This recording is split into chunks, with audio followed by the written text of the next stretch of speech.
Good evening to all of you. अब आज फिर हम जो है प्रोनाउन का जो रिमेनिंग पार्ट है, काइंड्स ऑफ प्रोनाउंस की चर्चा हो रही है। और आप लोगों को पहले बताया गया था कि टोटल 8 तरह के प्रोनाउंस हैं।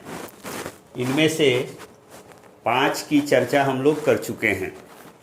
पर्सनल प्रोनाउन की बात हो गई है, रिफ्लेक्सिव प्रोनाउन की बात हो गई है, उसके बाद एम्फैसाइजिंग प्रोनाउन की बात हो गई है, इंट्रोगेटिव प्रोनाउन की बात हो गई है और रिलेटिव प्रोनाउन की बात हो गई है।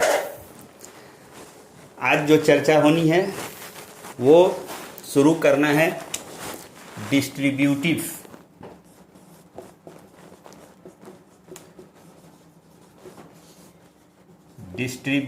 प्रोनाउन। फिर एक बार मैं वही बात दोहरा रहा हूँ कि इसके नाम को अगर आप समझ गए then you will have no problem at all to understand the intricacies or the inner things which will be discussed here in after। आपको कोई परेशानी नहीं होगी अगर आप इसके मीनिंग को, इसका जो नाम दिया गया है, इस नाम के अर्थ को अगर आपने सही ढंग से समझ लिया तो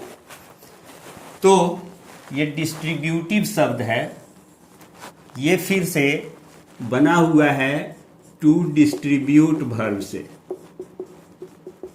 टू डिस्ट्रीब्यूट ये एक वर्ब है। इसका मतलब होता है बांटना, टू डिवाइड। ये बांटने का काम करता है। पहली बात तो ये कि ये प्रोनाउन है। प्रोनाउन है तो हर प्रोनाउन एक ही काम करता है। ये डिस्ट्रीब्यूटिव प्रोनाउन भी वही काम करेगा। क्या काम होगा? वो किसी नाउन को रिप्लेस करने के लिए आएगा, किसी नाउन की जगह पर बैठने के लिए आएगा। ये सारे प्रोनाउंस की बात होगी। अब ये डिस्ट्रीब्यूटिव प्रोनाउन है तो इसका हम डिफिनीशन देंगे। डिस्ट्रीब्यूटिव प्रोनाउन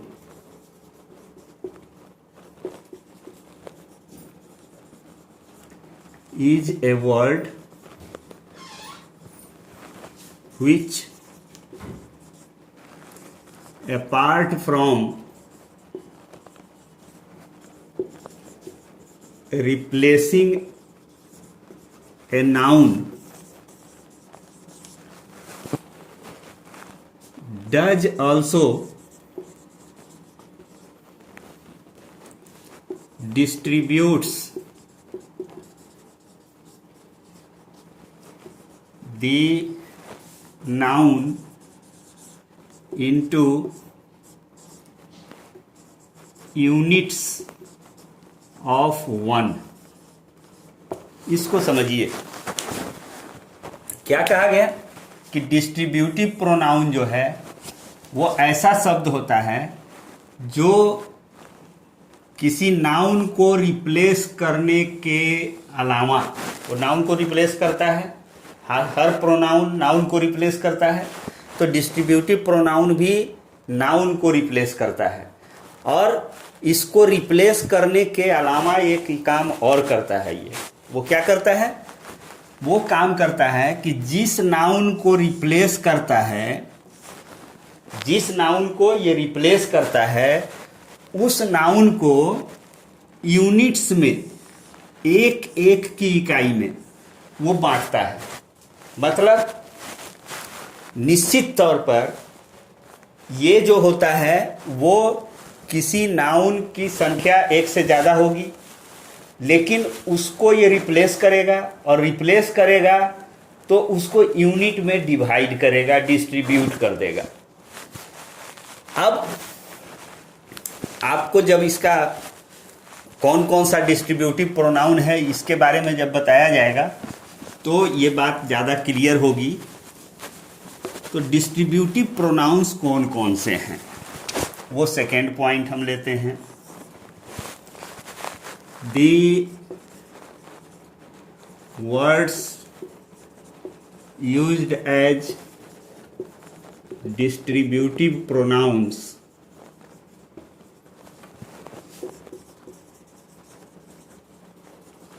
आर, कौन कौन से शब्द हैं डिस्ट्रीब्यूटिव प्रोनाउन के रूप में प्रयुक्त होने वाले? ईच, एवरीवन, आइदर,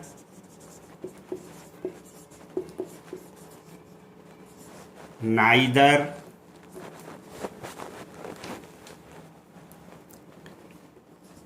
एनीवन,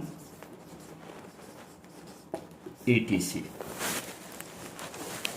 ये डिस्ट्रीब्यूटिव प्रोनाउंस हैं। ईच है, एवरीवन है, आइदर है, नाइदर है, एनीवन है। अब इसमें चाहे हम किसी की बात करें, ये चाहे हम ईच की बात करें, चाहे एवरीवन की बात करें, चाहे आइदर की बात करें, नाइदर की बात करें या एनीवन की बात करें, ये सब जो है, ईच का मतलब होता है प्रत्येक। ईच मतलब क्या हुआ? प्रति एक, मतलब हर एक। आप प्रत्येक कह सकते हैं या हर एक कह सकते हैं। मतलब क्या हुआ कि सब की बात, लेकिन इंडिविजुअली एक एक करके उसको यूनिट में ये डिस्ट्रीब्यूट करता है। चाहे हम ईच कहें, चाहे एवरीवन कहें, चाहे आइदर कहें, चाहे नाइदर कहें, चाहे एनीवन कहें, ये सबको यूनिट में डिस्ट्रीब्यूट करता है। तो सबको यूनिट में डिस्ट्रीब्यूट करता है, इसका मतलब ये हुआ कि जो नाउन की संख्या होगी वो एक से ज़्यादा होती है। हम डिस्ट्रीब्यूटिव प्रोनाउन का प्रयोग तब करते हैं जब नाउन की संख्या क्या हो? एक से ज़्यादा हो। लेकिन उसमें से हम फिर प्रत्येक की बात करते हैं, उसको यूनिट में एक एक की बात करते हैं हम, तो ये डिस्ट्रीब्यूटिव कहलाता है। जैसे आपको एक एग्जाम्पल दिया जाए,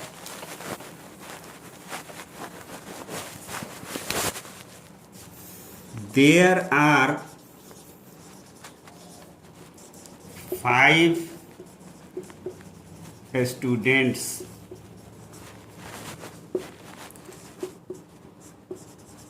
each has a pen। इस एग्जाम्पल को समझ लीजिए, सारी बात समझ में आ जाएगी। क्या कर रहे हैं हम? 5 स्टूडेंट्स, इसी को रिप्लेस करने के लिए ये ईच आएगा। इस नाउन को, स्टूडेंट्स जो प्लुरल नाउन है, उसको रिप्लेस करने के लिए ये ईच आ रहा है।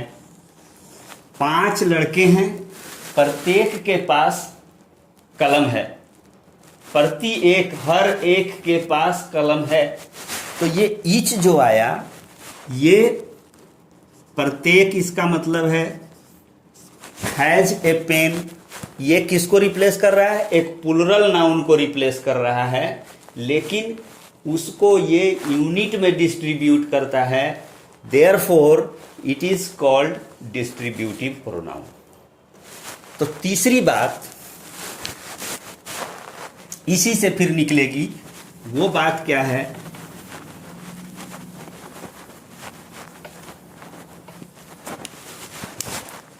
तीसरी बात, in fact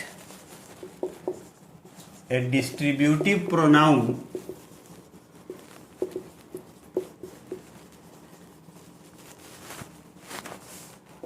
is used to replace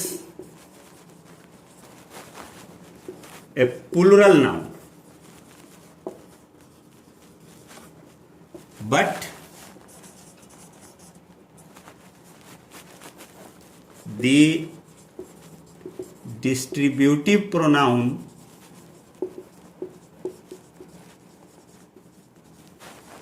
in itself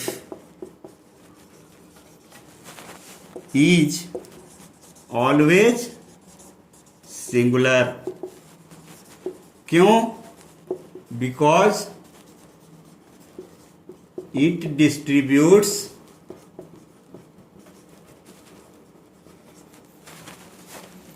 the noun into units of one।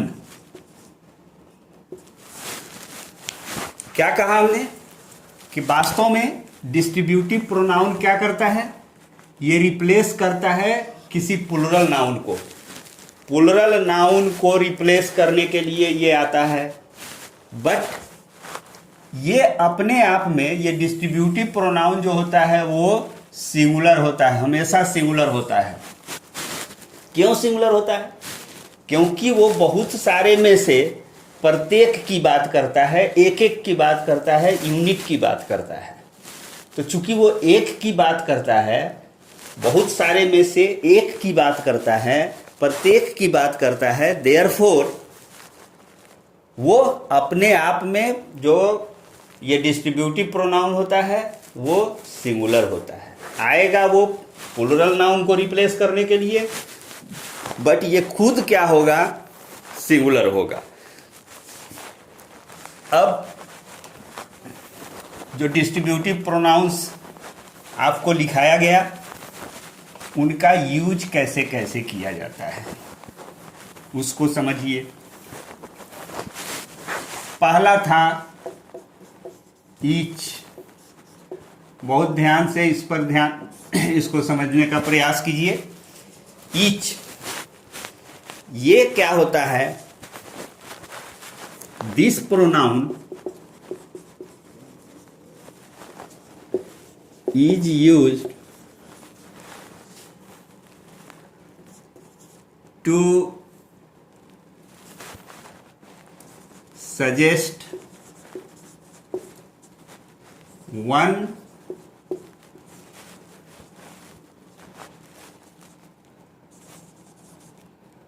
out of two or more than two। इस पर ध्यान दीजिए। ये कहा गया सारा डिस्ट्रीब्यूटिव प्रोनाउन वन वन की बात करता है, ये तो तय बात हो गई। डिस्ट्रीब्यूट करता है वो इकाई में, वन वन में डिस्ट्रीब्यूट करता है। यहाँ जो हम कह रहे हैं कि ईच का प्रयोग जब आप करने जा रहे हैं तो आपके ध्यान में ये बात होनी चाहिए कि दो या दो से अधिक नाउन की संख्या दो हो या दो से अधिक हो और उसमें से प्रत्येक की बात की जाए तो हम डिस्ट्रीब्यूटिव प्रोनाउन के रूप में ईच का प्रयोग करते हैं। जैसे देयर आर 4 students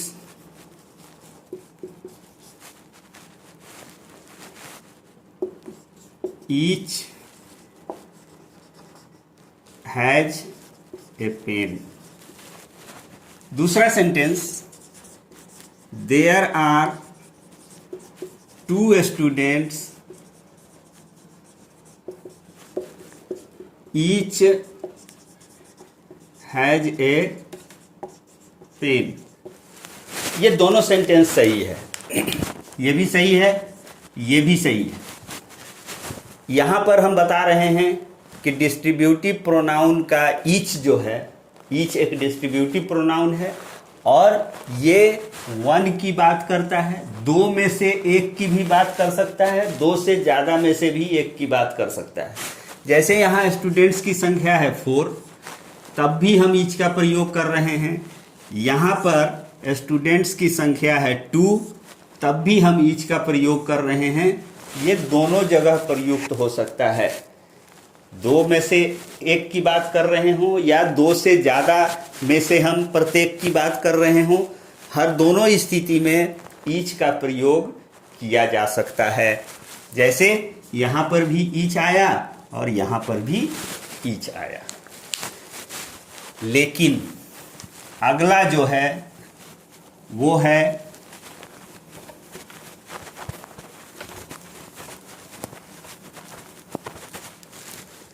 एवरीवन, ये भी क्या है, डिस्ट्रीब्यूटिव प्रोनाउन है। तो this pronoun is used to suggest one out of more than two. इस डिफरेंस को समझना है आपको। एवरी का प्रयोग हम कर रहे हैं, वो प्रयोग हम कब करते हैं, जब हमको दो से ज्यादा संख्या वाला नाउन दिया हुआ हो और उसमें से प्रत्येक की बात करनी हो। ईच के प्रयोग के साथ कहा गया कि दो में से प्रत्येक की बात करनी हो तब भी आप ईच का प्रयोग कर सकते हैं, दो से ज्यादा में प्रत्येक की बात करनी हो तब भी आप ईच का प्रयोग कर सकते हैं। But for the use of everyone it is essential, ये जरूरी है कि हम एवरीवन का प्रयोग तब करेंगे जब नाउन्स की संख्या दो से ज्यादा हो। मतलब दो वाले में आपको एवरीवन का प्रयोग नहीं करना है। दो के साथ, दो के लिए एवरीवन का प्रयोग कीजिएगा, आपका सेंटेंस गलत हो जाएगा। जैसे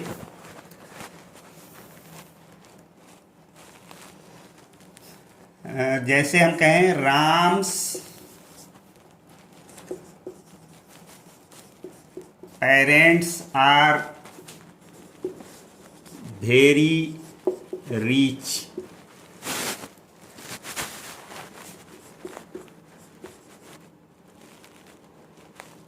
everyone has a car। ये सेंटेंस दिया हुआ है। क्या कहा गया कि राम के पेरेंट्स बहुत धनी हैं।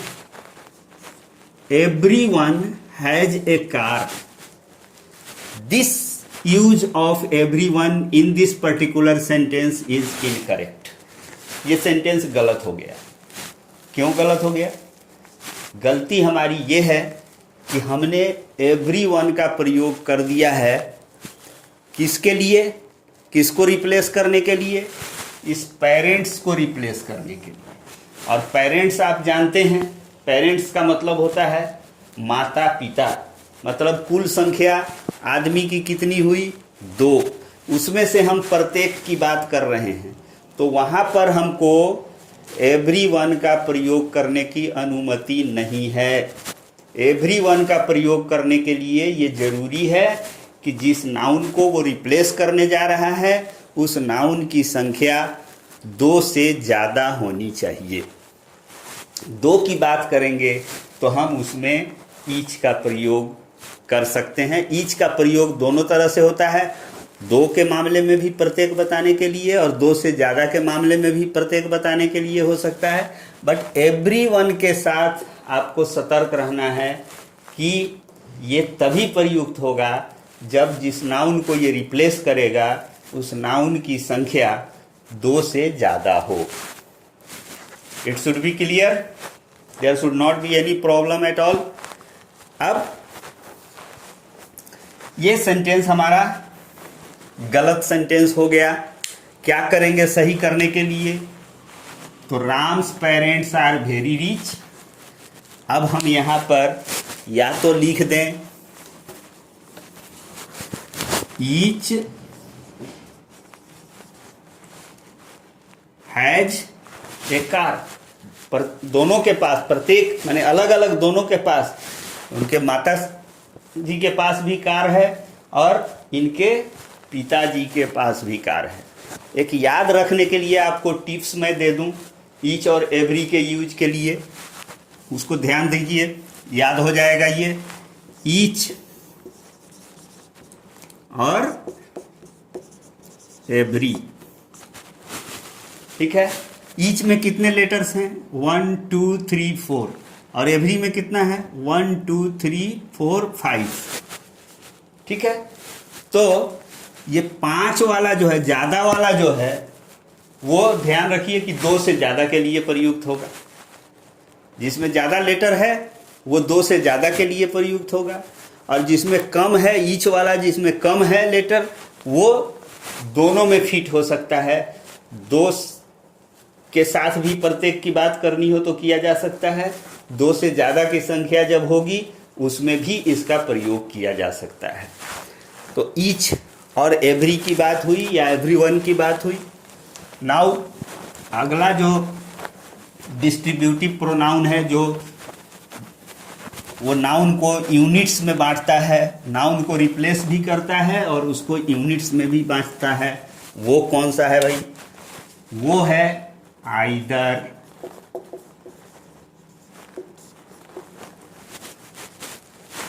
ये जान लीजिए, एक आइदर है और अगला इसके बाद में नाइदर है। इस दोनों का प्रयोग तभी होगा जब ये नाउन जिसको रिप्लेस करने जा रहा है उसकी संख्या केवल और केवल 2 हो, न 2 से ज़्यादा हो न 2 से कम हो।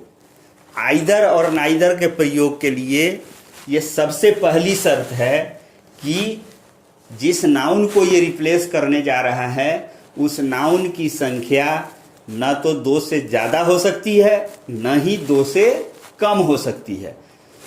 तो कम होने का तो सवाल ही नहीं है, क्योंकि 2 से जैसे ही कम होगा तो 1 हो जाएगा। तो 1 में से प्रत्येक की बात आप नहीं कर सकते हैं। जब तक संख्या ज़्यादा नहीं होगी तब तक आप प्रत्येक की बात नहीं कर सकते हैं। तो आइदर नाइदर के यूज में ध्यान रखना है कि वो संख्या जिस नाउन को ये रिप्लेस करने जा रहा है उस नाउन की संख्या हमेशा 2 होनी चाहिए। क्लियर? तो आइदर की बात हम कर रहे हैं। This pronoun is used to suggest one out of two, मतलब 2 में से हम 1 की बात कर रहे हो तो उसमें आइदर का प्रयोग किया जाएगा। 2 से ज़्यादा संख्या होगी तो आइदर का प्रयोग आप नहीं कर सकते हैं। जैसे देयर आर 5 स्टूडेंट्स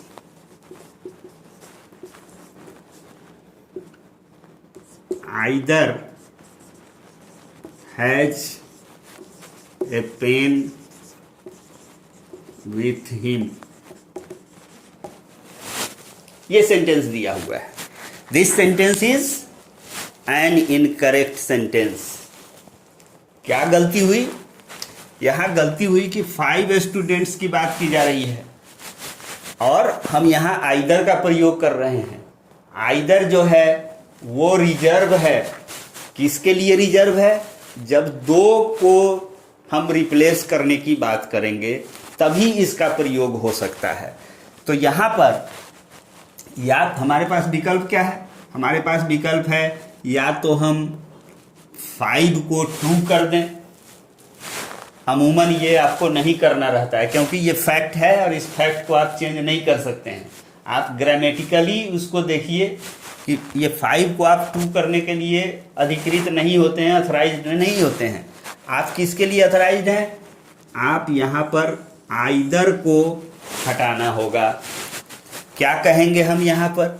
हम या तो ईच लिख दें, सेंटेंस हमारा सही हो जाएगा, या हम एवरीवन भी लिख सकते हैं क्योंकि आप जानते हैं कि ईच का प्रयोग 2 के लिए भी किया जा सकता है, 2 से ज़्यादा के लिए भी किया जा सकता है। एवरीवन का प्रयोग के लिए 2 से ज़्यादा संख्या होना जरूरी है। तो ईच का भी प्रयोग यहाँ किया जा सकता है क्योंकि 2 या 2 से ज़्यादा दोनों में ये चलता है।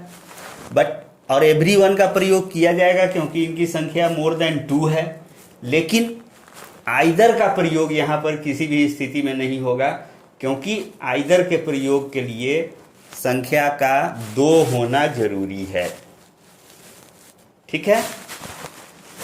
अब अब ये आइदर का एक और सेंस में प्रयोग किया जाता है, वो क्या है?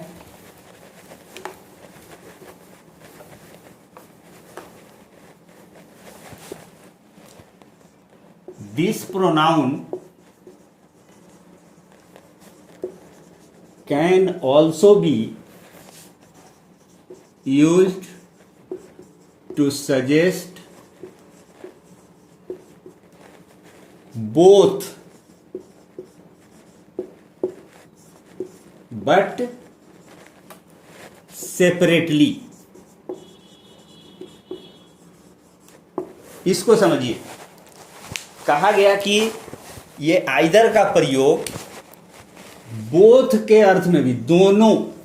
अभी तक इसके पहले जो कहा गया था उसमें आइदर का प्रयोग कहा गया था कि दो में से एक। अभी हम कह रहे हैं कि इसका इस सेंस में भी प्रयोग हो सकता है, दोनों के सेंस में, बट वो दोनों जो होंगे वो सेपरेटली होंगे। जैसे एग्जाम्पल से समझिए इसको, there are trees on either side of the road. ये सेंटेंस देखिए, क्या कहा हमने? There are trees on either side of the road. अब ये एक रोड है, हम बता रहे हैं कि पेड़ है either side of the road. मतलब क्या हुआ? रोड के दोनों ओर पेड़ है, बोथ साइड में पेड़ है, बट क्या है? ये पेड़ यहां पर जो हैं और यहां पर जो पेड़ है, ये दोनों सेपरेटली हैं, अलग अलग हैं। तो इस सेंस में भी हम आइदर का प्रयोग करते हैं, बोथ के सेंस में, लेकिन वो सेपरेट होना चाहिए, अलग अलग होना चाहिए। तो उस संदर्भ में भी हम आइदर का प्रयोग कर सकते हैं, ये प्रयोग सही है। नाउ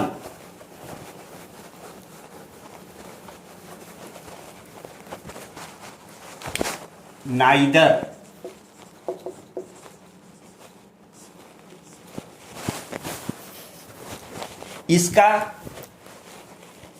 इसका मीनिंग होता है दोनों में से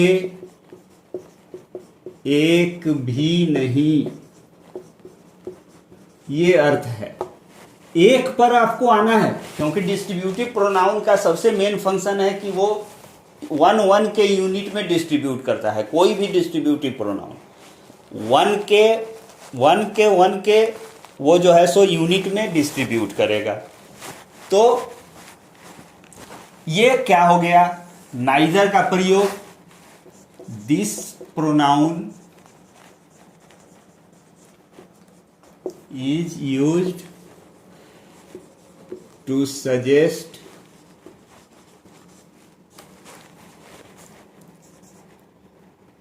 no, none कहिए, of the two। यहां पर भी टू महत्वपूर्ण है। आपको पहले बताया जा चुका है आप लोगों को कि आइदर और नाइदर का जब भी प्रयोग कीजिएगा एक बार जरूर देख लीजिएगा कि चर्चा दो की हो रही है या दो से ज़्यादा की हो रही है। अगर दो की चर्चा हो रही है तभी आपको आइदर और नाइदर का प्रयोग करना है, न दो से कम में करना है न दो से ज़्यादा में करना है। तो यहाँ अब देखिए, none of the two, no one, none, दोनों में से कोई भी, एक भी नहीं। जैसे हम देखें कि Ram and Shyam are friends.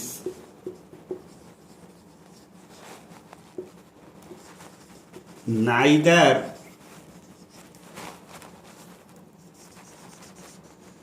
Has a car. ये सेंटेंस दिया हुआ है। ये सेंटेंस सही है।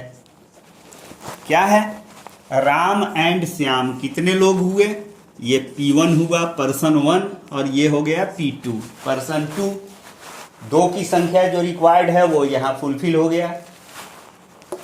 अब इनको रिप्लेस करने के लिए हम नाइदर का प्रयोग कर रहे हैं। दोनों में से किसी एक के पास भी कार नहीं है, तो दोनों में से कोई एक भी नहीं।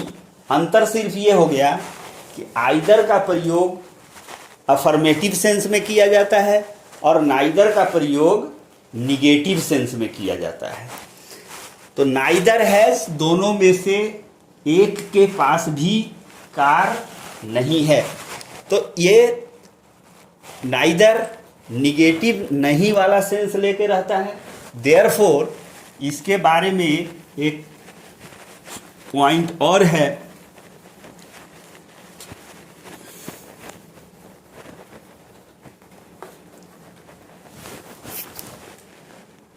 the clause in which neither is used must not have not। इसको समझिए कि नाइदर में अगर किसी सेंटेंस में, किसी क्लॉज में हम नाइदर का प्रयोग कर रहे हैं तो उस क्लॉज में फिर नॉट नहीं आना चाहिए। क्यों नहीं आना चाहिए? वो इसलिए नहीं आना चाहिए क्योंकि ये नाइदर निगेटिव है, इसमें नॉट लगा हुआ है, और फिर अगर अलग से हम एडिशनल उसमें नॉट का प्रयोग कर रहे हैं तो निगेटिव निगेटिव क्या हो जाएगा? पॉजिटिव हो जाएगा, अफर्मेटिव हो जाएगा। देयरफॉर वो इनकरेक्ट यूज होगा। जैसे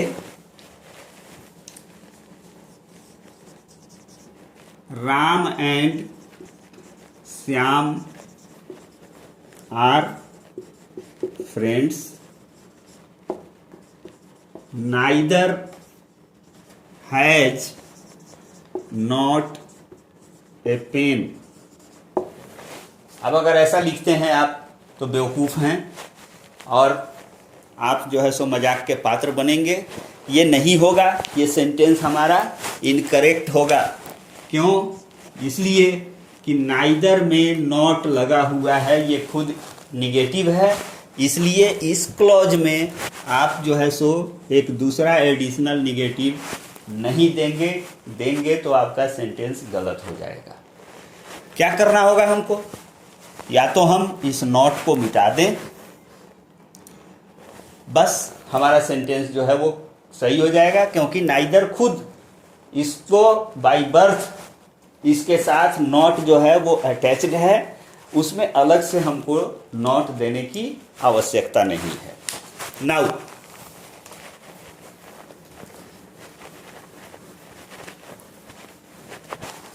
अगला पॉइंट नोट के रूप में लिख लीजिए।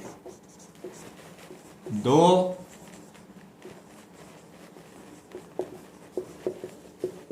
डिस्ट्रीब्यूटिव प्रोनाउंस, ये बात बताई जा चुकी है, फिर भी उसको नोट के रूप में लिख लीजिए। Distributive pronouns are used to replace plural nouns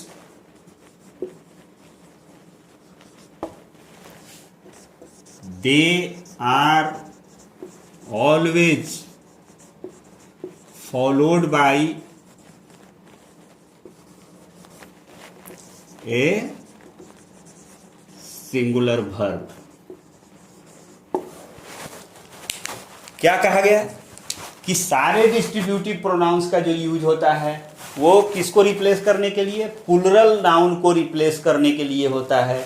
लेकिन वो सारा डिस्ट्रीब्यूटिव प्रोनाउन चूंकि एक एक की बात करता है, यूनिट की बात करता है, देयरफॉर उसके बाद जो आने वाला वर्ब होता है वो ऑलवेज, हमेशा सिंगुलर वर्ब होता है। जितने भी डिस्ट्रीब्यूटिव प्रोनाउंस हैं उनके बाद अगर आपको वर्ब का प्रयोग करना है तो वो वर्ब क्या होगा, हमेशा सिंगुलर वर्ब होगा। तो ये बातें हुई डिस्ट्रीब्यूटिव प्रोनाउन की। नाउ अगली बात जो है वो है डिमॉन्स्ट्रेटिव प्रोनाउन की। अगली variety demonstrative, this is the demonstrative pronoun. ये 7वीं वेराइटी है प्रोनाउंस की। डिमॉन्स्ट्रेटिव। फिर इसके नाम पर आइए, ये बना हुआ है टू डिमॉन्स्ट्रेट वर्ब से। डिमॉन्स्ट्रेट, डिमॉन्स्ट्रेट का मतलब होता है बताना या दिखाना, ये इसका मतलब होता है। एक कॉलेजेस में एक पोस्ट होता है डिमॉन्स्ट्रेटर का। साइंस के जो विद्यार्थी हैं उनके लिए वो जाना पहचाना नाम है डिमॉन्स्ट्रेटर। वो लेक्चरर से नीचे का पोस्ट होता है। डिमॉन्स्ट्रेटर का क्या काम होता है, वो जो लेबोरेटरी होता है जहाँ पर प्रैक्टिकल किया जाता है, साइंस के विद्यार्थी लोग प्रैक्टिकल करते हैं, उसमें वो डिमॉन्स्ट्रेट करता है, बताता है कि ये केमिकल वहाँ पर है, वो केमिकल वहाँ पर है, इसको ऐसे करना है, इसको ऐसे करना है। तो this is called demonstration. Demonstrate करना, प्रदर्शित करना, बताना, दिखाना। तो ये डिमॉन्स्ट्रेटिव प्रोनाउन की बात कर रहे हैं हम। आप जानते हैं पहले से कि प्रोनाउन मतलब नाउन को रिप्लेस करेगा, और डिमॉन्स्ट्रेटिव मतलब वो बताएगा। क्या बताएगा भाई, तो ये बताता है डिस्टेंस या नियरनेस। वो नाउन को रिप्लेस करता है और प्लस डिमॉन्स्ट्रेट क्या करता है, डिस्टेंस या नियरनेस, दूरी या नज़दीकी को बताने का काम करता है। तो परिभाषा के रूप में हम इसको लिखें कि demonstrative pronoun is a word which replaces a noun and also suggests या indicates nearness और डिस्टेंस। बस ये इसका काम है। डिमॉन्स्ट्रेटिव प्रोनाउन ऐसा शब्द है जो नाउन को रिप्लेस करता है, प्रोनाउन है इसलिए नाउन को रिप्लेस करता है, और दूसरा चीज ये सजेस्ट करता है या इंडिकेट करता है नियरनेस और डिस्टेंस, नज़दीकी या दूरी, ये बताने का काम करता है। यही ये डिमॉन्स्ट्रेट करता है, देयरफॉर इसका नाम जो है वो डिमॉन्स्ट्रेटिव पड़ा हुआ है। तो ये परिभाषा हो गई इसकी पहली बात परिभाषा के रूप में। दूसरी चीज, अब ये डिमॉन्स्ट्रेट करने वाले प्रोनाउंस कौन कौन हैं भाई?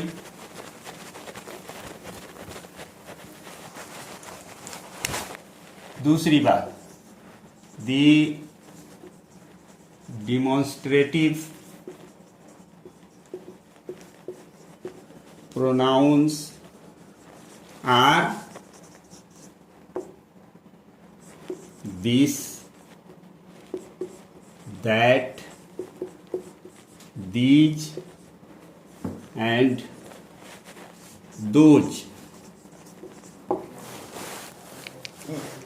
ये डिमॉन्स्ट्रेटिव प्रोनाउंस हैं। कौन कौन? This, those, this, that, these and those. ये सब डिस्टेंस और नियरनेस बताते हैं। इनमें दो सिंगुलर है, दिस और दैट। ये दोनों क्या है? ये दोनों सिंगुलर है, और ये दोनों क्या हैं? प्लूरल है। ठीक है। अब इनको एक चार्ट से, एक टेबुलर फॉर्म में आप जरा समझिए।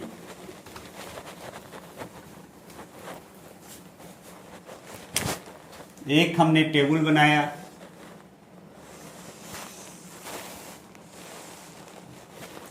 इसमें हम लिख रहे हैं डिमॉन्स्ट्रेटिव प्रोनाउन को लिख रहे हैं। दूसरी बात, यहां हम लिख रहे हैं नियरनेस, और यहां हम लिख रहे हैं डिस्टेंस। यहां सिंगुलर और प्लूरल। अब डिमॉन्स्ट्रेटिव प्रोनाउन दिस, ये क्या करता है? ये सिंगुलर होता है। दिस जो है वो क्या है? सिंगुलर है, और ये नियरनेस बताता है, ये डिस्टेंस नहीं बताता है। कोई चीज बहुत दूर रखी हुई है तो आप वहां पर दिस का प्रयोग नहीं करेंगे। नाउ दूसरा है दैट, ये भी क्या होता है? सिंगुलर होता है। सिंगुलर नाउन को रिप्लेस करने के लिए इसका प्रयोग करना है आपको। और ये नियरनेस नहीं बताएगा, ये क्या बताएगा? डिस्टेंस बताएगा। तो सिंगुलर जब नजदीक की बात हो तो आप दिस का प्रयोग करेंगे, और सिंगुलर जब डिस्टेंस की बात हो, दूरी की बात हो, दैट इज द फैन। मतलब दूरी पर पंखा रखा हुआ है तो हम वहां पर एक पंखा रखा हुआ है, हम दैट का प्रयोग करेंगे। नजदीक, दिस इज द पेन, ये नजदीक में है, देयरफॉर, और सिंगुलर है तो हम यहां पर दिस का प्रयोग करेंगे। नाउ अब प्लूरल वाले में आइए। इसमें भी दो है संख्या, क्या है भाई? दीज। ये प्लूरल नाउन को रिप्लेस करेगा और क्या बताएगा? नियरनेस बताएगा, ये डिस्टेंस नहीं बताएगा। एक से ज्यादा चीज हो, नाउन की संख्या एक से ज्यादा हो और नजदीक में हो तो हम दीज का प्रयोग करेंगे।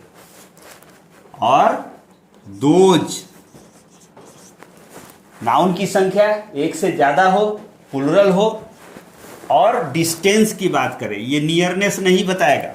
दोज का प्रयोग नियरनेस बताने के लिए नहीं होगा, इसका प्रयोग क्या होगा?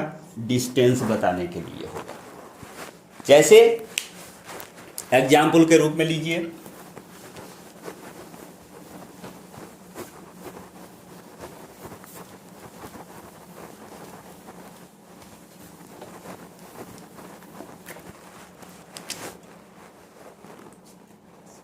This is my home. हम बता रहे हैं, एक अपने घर को नजदीक से बता रहे हैं, दिस का प्रयोग किया गया। माई होम, एक घर की बात की जा रही है। These are our homes. जब होम्स की बात हो गई, प्लूरल हो गया और नजदीक की बात की जा रही है तो हम दीज का प्रयोग कर रहे हैं। Those are new books. नई किताबें रखी हुई हैं, थोड़ी डिस्टेंस पर, दूरी का यहाँ पर एक्सप्रेशन किया जा रहा है। और प्लूरल है, ये सिंगुलर है तो दिस आया हुआ है, नजदीक में सिंगुलर है, दिस आया हुआ है। नजदीक में प्लूरल है, दीज आया हुआ है। दूर में प्लूरल है, दोज आया हुआ है। और दैट इज माई होम। तो ये दूर में सिंगुलर चीज बताया जा रहा है वो मेरा घर है। तो इस तरह से ये डिमॉन्स्ट्रेटिव प्रोनाउन जो है दूरी या नज़दीकी की बात करता है। That's all about distributive pronoun. Pronoun में एक बाकी रह रहा है, that is reciprocal. Reciprocal pronoun की चर्चा कल होगी और फिर जो है सो एडजेक्टिव शुरू किया जाएगा।